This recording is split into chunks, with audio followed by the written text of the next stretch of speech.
Hello, my friends. Welcome to another episode of Revolution 250 podcast.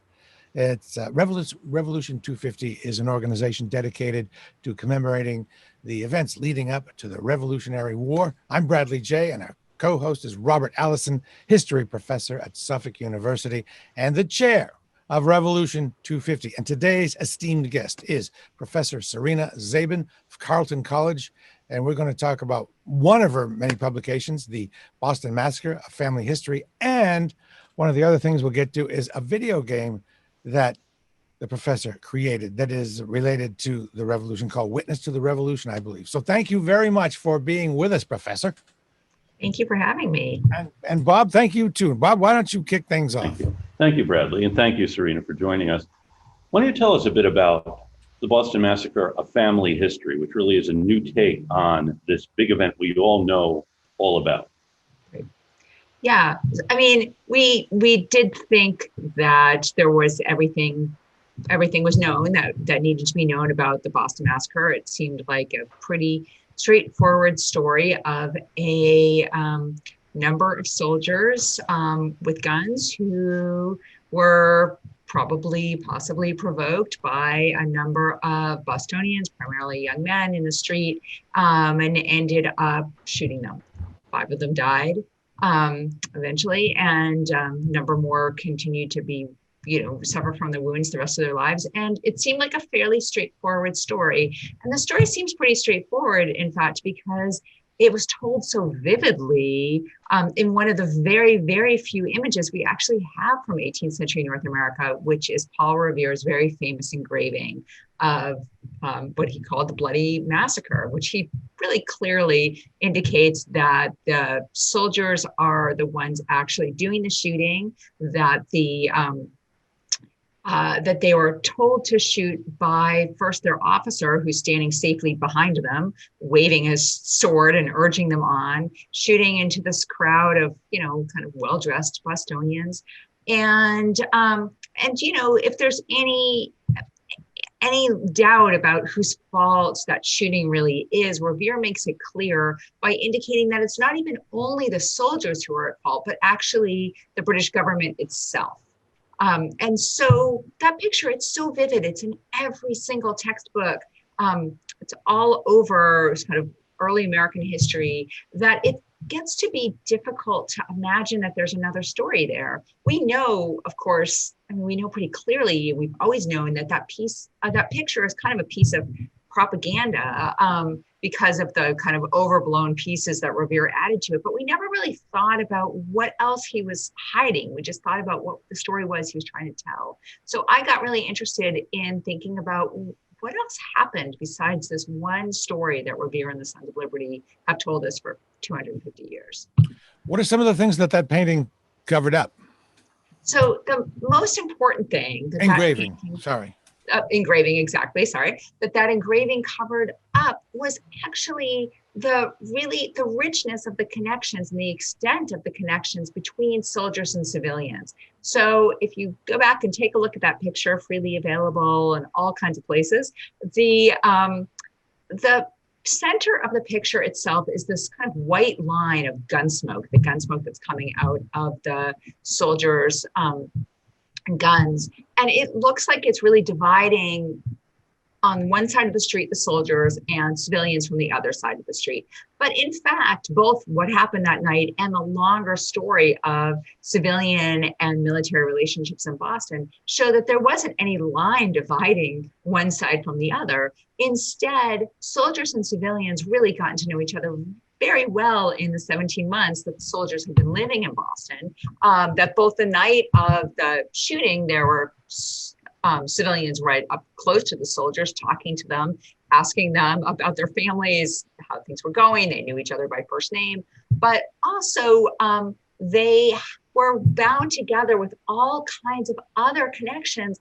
Really, what happened that night, it was a conflict between neighbors and not between strangers. So it's more like a brawl than a military action?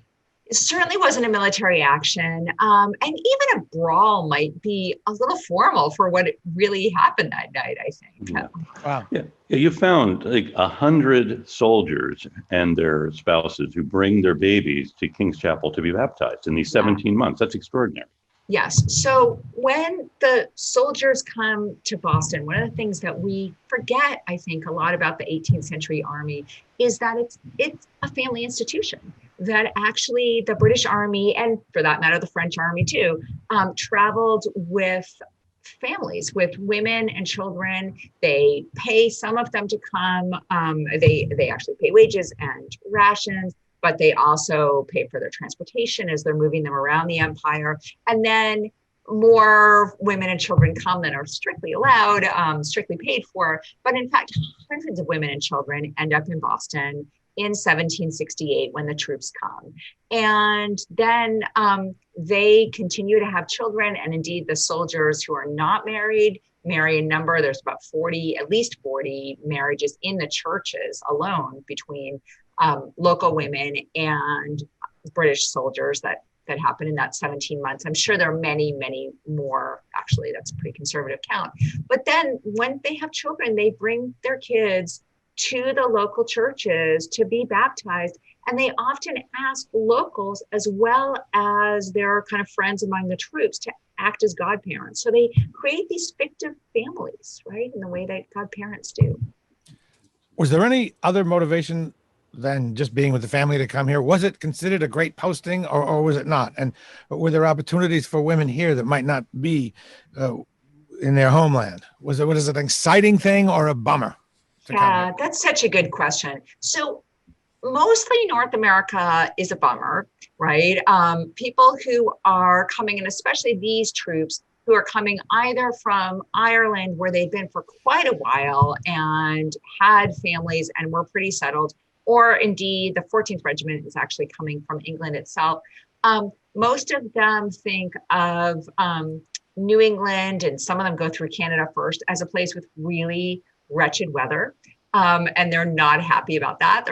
So in fact, when they're deployed to go, officers who can leave are like, I think I can't make it, right? I'd just as soon not go. So they're not happy about that, about coming at all, but they're really unhappy about their orders in Boston.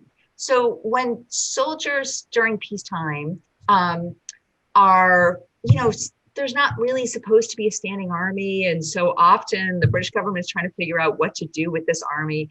And they end up using them as a kind of peacekeeping force in ways, but really what they do is they use them a little bit as a police force. They use them to shut down smuggling and to shut down riots. And they do this all over England. They do it all over Ireland. And that's what the Massachusetts governor is expecting when he asks for troops to come to Massachusetts.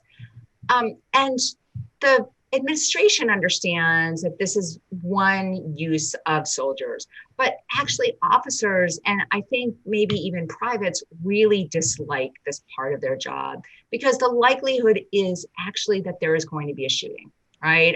It happens pretty frequently. It happened in London, not only a few months before. It happened in Ireland with some frequency. And often, actually, officers are found guilty. And they are really anxious. They are pretty sure that when they are sent to do urban policing, this is going to end their careers. And the captain on guard that night was, it was true. Like that was the end of his military career. Bob? So who were these guys, Serena, who were in the 14th and 29th regiments? So they're a mix. They're a lot older than we imagine, right? Many of them are middle-aged and married with children. Many of them are more skilled than we think of. So officers have kind of famously complained that privates in the British Army were the sort of dregs of Britain, right? People that you just like scrape off the ground because they're too drunk to say no. But that's actually not at all what these people were like. About half of them seem to have been sufficiently literate to sign their names. We know from other studies of literacy that probably means that more of them could read even than could write.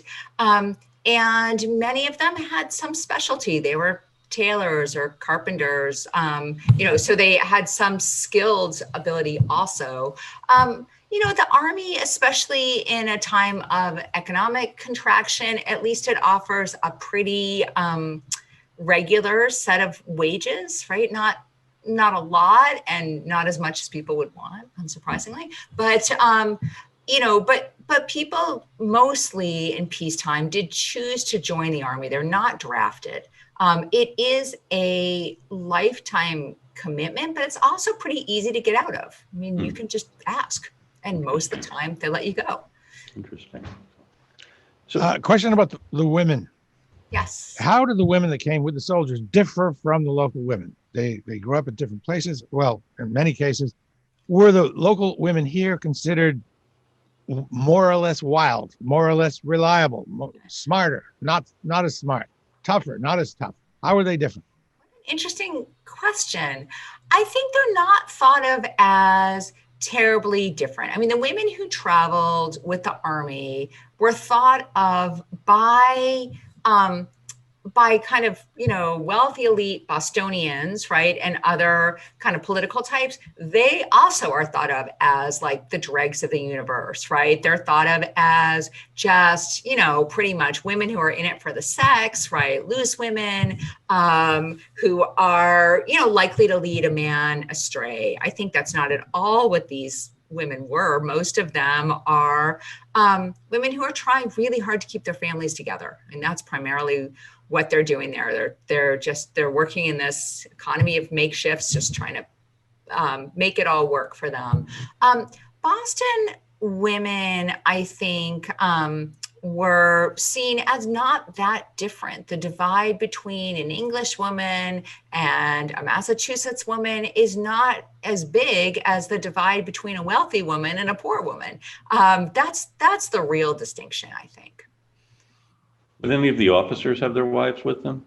Some of the officers did bring wives. More of those women stayed home, largely because, as I said, New England seemed like such an unfortunate kind of place to go. But some of them do. They decide they want to stay with their husbands, and they do travel. They make some social life, both in Boston and in some of the other places that they're posted.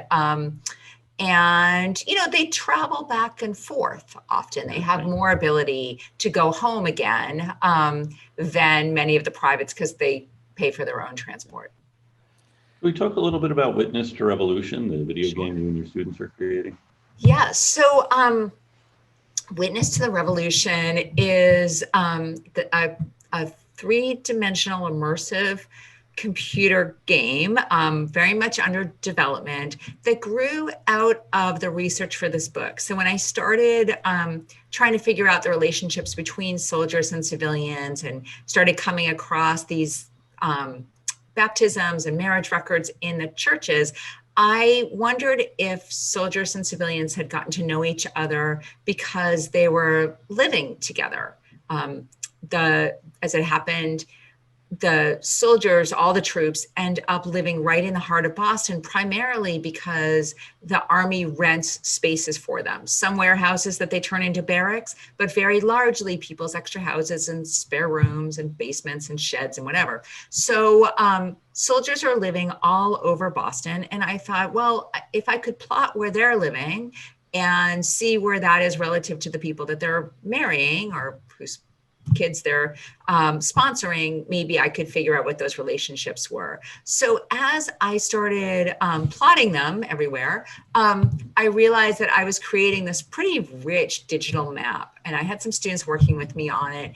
And they started wondering what it was that people saw as they walked around Boston. And so pretty soon we started imagining, well, what would that map look like in 3 dimensions instead of that kind of bird's eye view that we think of with the map, right? What happens if you try to walk around the streets? Who would you run into? What do you see? And then when it comes to the night of the shooting itself, how much could you see? Which is a really interesting question. Is it kind of like, Street View of Google Street View? Like a little bit, right? Although we had to, hand build all of these buildings, right, digitally, which becomes quite complicated, and honestly required a level of of physics knowledge that, surpassed me pretty quickly. So we brought in a colleague of mine who does digital humanities, and we came up with a pretty fun, what should I say, a pretty interesting game, what we were calling a serious game, in which the player interviews a number of people who gave depositions the day after the shooting to try to get some sense, what is it that they saw? And then the player has to try to put together some of this contradictory evidence that they end up getting. They make some choices about how many people they thought were there, how aggressive they thought the crowd was, kind of whose fault it was, maybe where the captain was standing. And then they saw a recreation of the shooting from that perspective. And it was, I would say, interesting and kind of earnest. And then my own children played it, as did a bunch of other kids. I'm like, this is not fun. Like, why do you think this is a game? It's not, so how do you win? Right, exactly. How do you win? Where are my health points? You gotta win. I know, I want to level up, right? There were all kinds of things. So, and I'm not a gamer, so I was like, okay. So we actually just this summer started a partnership with two fabulous scholars at the University of Wisconsin Stout, which has a very large game development program, and a number of their students. And we really have started rethinking the entire game. So at the moment, what we're imagining are a number of kind of almost episodes, right, that will be collected together in maybe what we would call a season, that are still organized around a single character, right, a single person who gave evidence, but is able to pull in more of the research from my book. So you get a little more sense of the richness of Boston itself, right? Each piece still sort of adds up to become a different picture of what people saw that night. But for example, we're working on one right now based on a woman named Jane Crothers, who ends up marrying a soldier about 3 weeks after the shooting, gives evidence in Captain Preston's trial.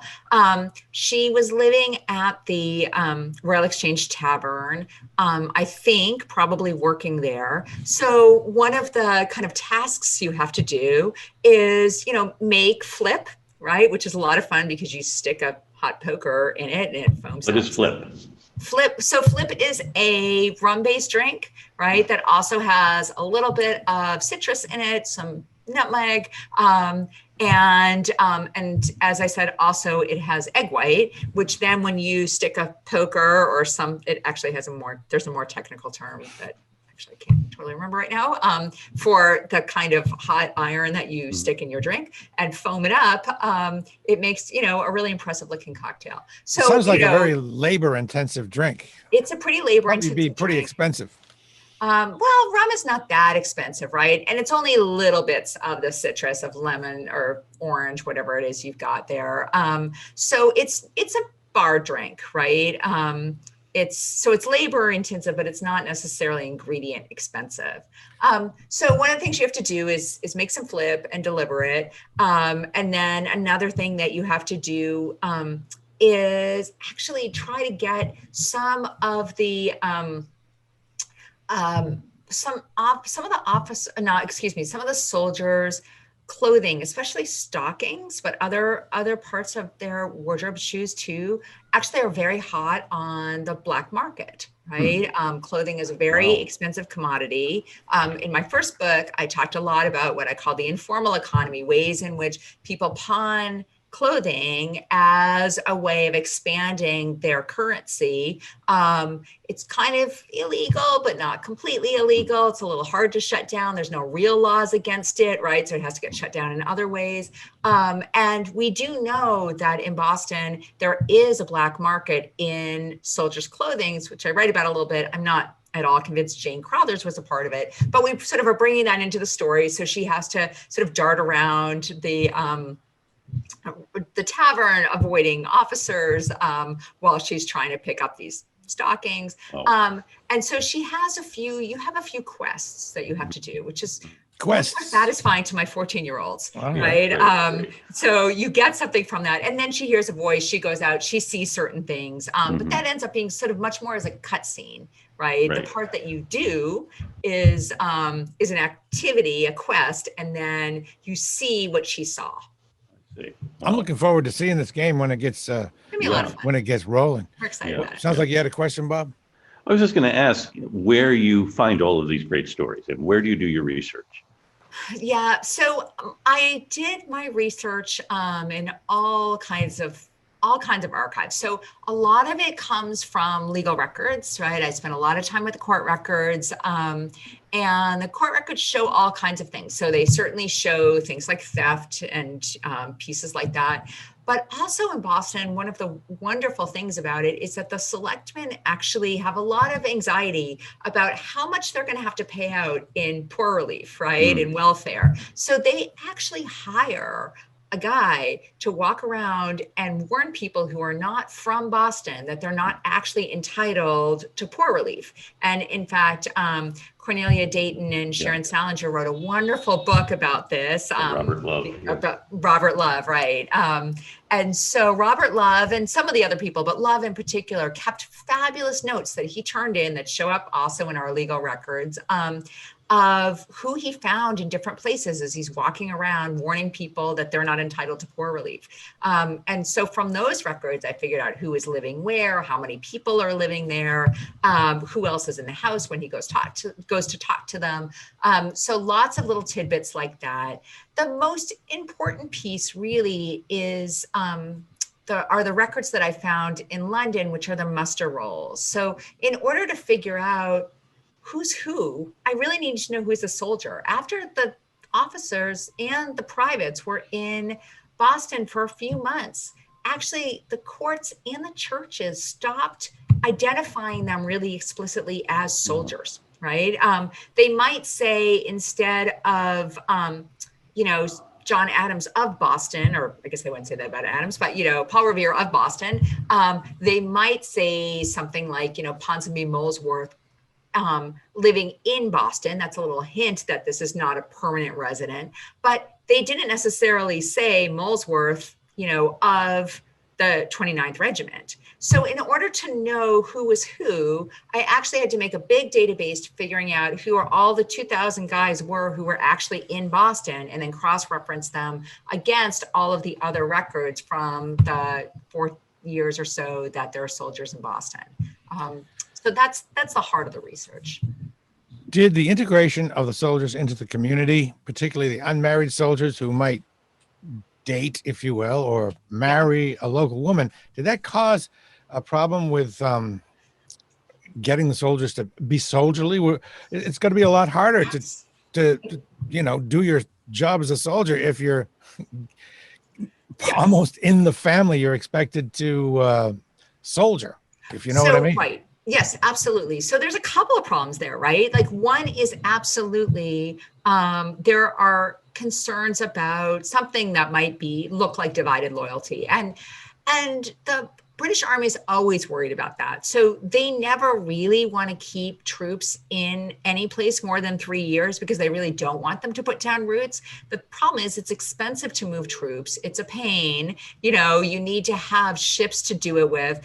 And so they have these plans that hardly ever work out. So, that's why the 29th Regiment was in Ireland for, I don't even know, 9 years or something, right?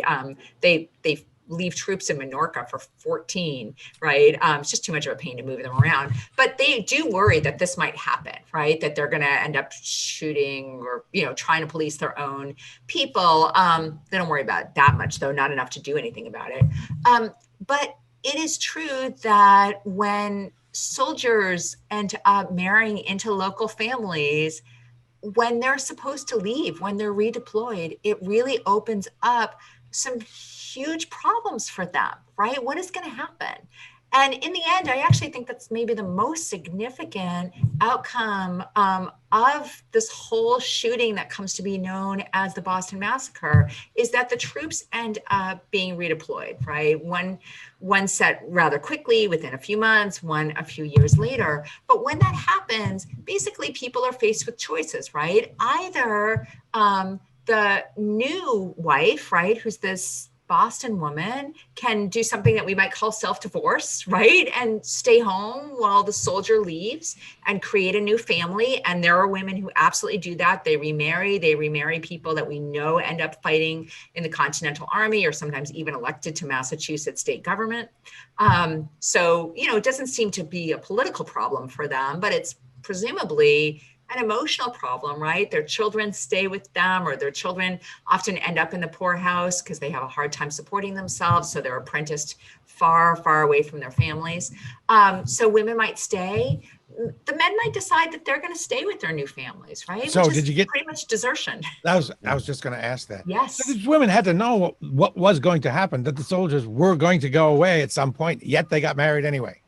Right. So the rate of desertion is so much higher in Boston than it is anywhere else. I think it's something like 3% during the 7 Years' War in New England, right? When there are British troops in New England, they lose about 3% of their guys, and that actually includes provincial troops, right? Like Massachusetts men themselves, for whom desertion's not even that complicated. But in Boston, they lose 10%. Right, which is 3 times as much. It's immense. So so men say they're just not going to go. They stay with their new families, right? Or the other thing that happens is that Boston women decide that they're going to travel with their new husband, right? Wow. And so what we end up with are bits of Boston that I think of as sort of embedded, like splinters, right, into the British Army, so that when the Army comes back, not necessarily, although for some of them, the same regiments, what you really have is something that truly is a civil war, right? Where you actually have people coming back. Anything else, Bob?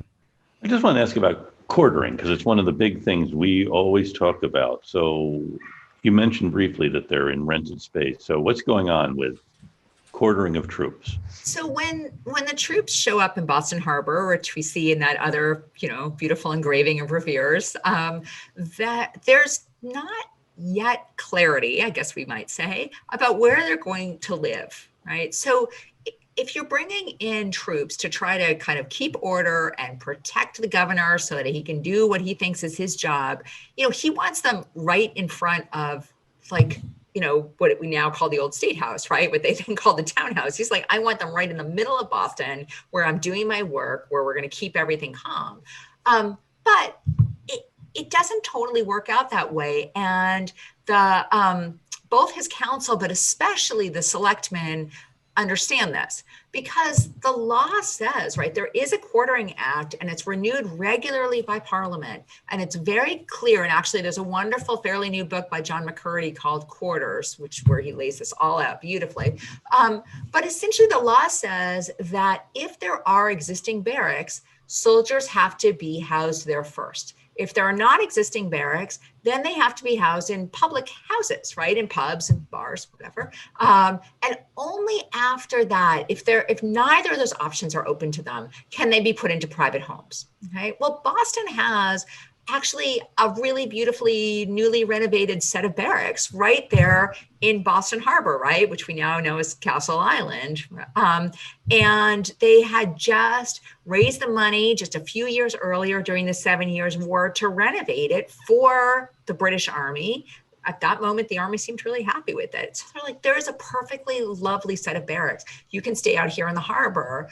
And the governor and the commanding officer are saying, Castle Island, this is before all the landfill, like, you have to either row 3 miles to get into Long Wharf, or, you can march around through the marsh and it's 7.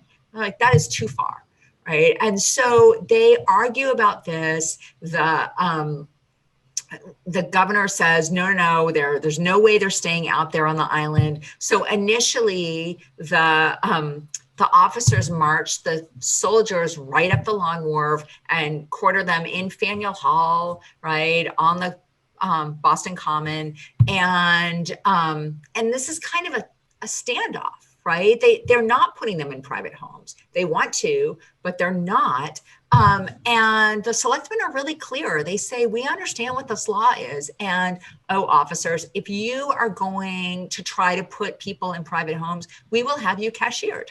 Right. And the governor is really angry. He feels like he's backed up against the wall. And so the compromise they come up with is that the Army will rent spaces, right? They won't requisition them because they can't do that, but they'll rent spaces in Boston in the way that the governor had hoped for. Wow. Thank you. I didn't have this question a moment ago, but all of a sudden it popped in. So these soldiers and the families, they must have created quite a market for the local businessmen because they're camped out on the common. They need all kinds of stuff that the locals can sell them, right? Yes. Yeah. And Boston is still recovering from the Depression after the 7 Years' War. The economy is not in great shape, although honestly, figuring out how colonial economies work and how to measure them is pretty difficult. So it's hard to say. There's not a ton of poverty either, right? So it's a little mixed. You know, in the beginning, nobody wants to sell to the soldiers, which is like the first 10 days. So they're still eating, you know, rations from the ships. But after that, yes, absolutely. You know, butchers are selling them meat. There is a huge need for firewood. And you know, and then there's all these tavern keepers, right? And taverns are practically part of the town's poor relief efforts, right? They give tavern licenses, right, liquor licenses to people who are in need of some form of support.